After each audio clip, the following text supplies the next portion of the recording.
This week, France held a summit in Paris, and it was called, quote, the Coalition of the Willing. It was a meeting between European leaders and the Ukrainian President Zelensky. The main things discussed in the meeting was what's going to happen after there is a peace deal in Ukraine. And well, what they agreed on in this meeting is that after that ceasefire deal is signed, NATO is going to have to place troops in Ukraine to deter Russia from ever invading again. Now, Russia has already said if that happens, it's just going to start World War III anyway. They won't have NATO on their border, but NATO doesn't care. The UK said, quote, following a ceasefire, the UK and France will establish military hubs across Ukraine. Something important though, they did say, quote, the hubs will be stationed a long way behind the contact line. As well as that, they said the hubs would only be there to, quote, provide reassurance after the ceasefire. They made very clear the troops would not be there fighting Russia.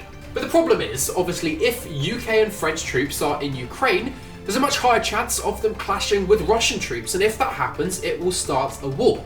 If the troops aren't there in the first place, they can't be fighting. Now, this hasn't been signed into law yet in the UK Parliament. It's something that would have to go through Parliament and would have to be voted on, as you'd expect.